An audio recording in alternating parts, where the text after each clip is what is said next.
Assalomu alaykum. Bugun sizlar bilan hammani qiziqtirayotgan chia urug'i haqida gaplashamiz. Ko'pchilik chia urug'ini ichib semirib ketdim yoki ozish uchun ichayotgandim, ta'sir qilmayapti deyishyapti. Mana bugun shu savollarimizga javob olamiz. Chia urug'i judayam vitaminlarga boy. Bunda judayam ko'p vitaminlar bor. Bunda sochinglar uchun, tirnog'inglar uchun foydali vitaminlar bor. Ayniqsa bu ichaklarimizni tozalaydi. Ertalab och qoringa ichsak, buni kuchi, samarasi kuchli bo'ladi. Chia urug'ini ichib semirib ketyapman deganlar menimcha to'q qoringa ichib qo'yishgan, chunki buni semirishda ham ishlatishadi.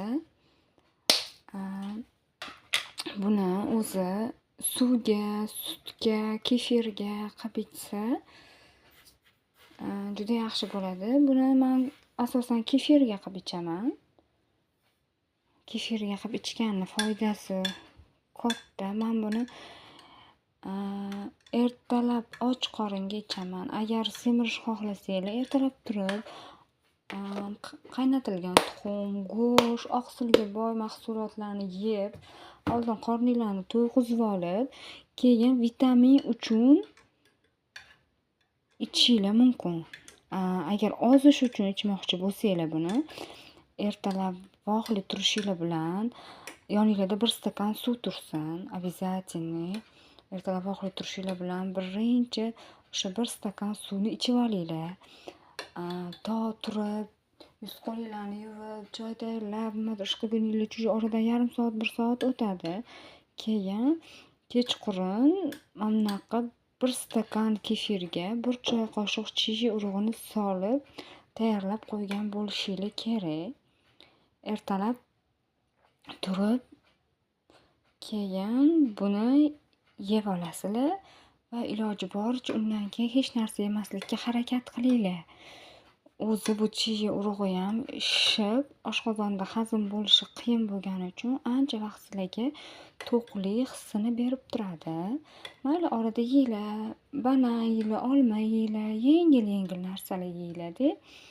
Keyin asosan ko'p yurishga harakat qilinglar. Chunki bu chia urug'i faqat organizmni ichaklarda shlaklarni tozalaydi, ichaklarni tozalaydi, vitamin bo'ladi, lekin organizmda eng yog'ni yo'qotadigan narsa bu jismoniy harakat.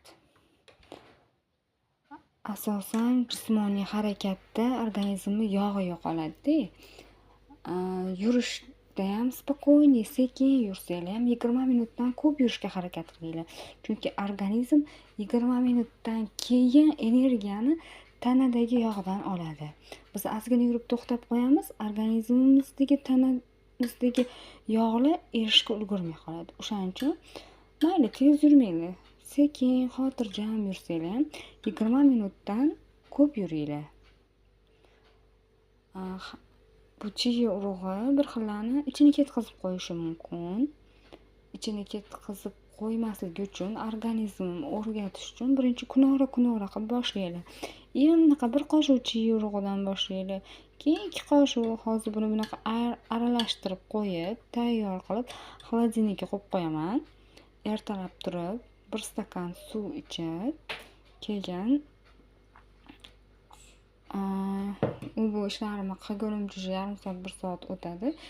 Keyin buni xohlasam ustiga banan to'g'rab, xohlasam ozgina asal quyib, o'zimni ta'bimga qarab iste'mol qilaman. Sizlarga ham tavsiya qilaman.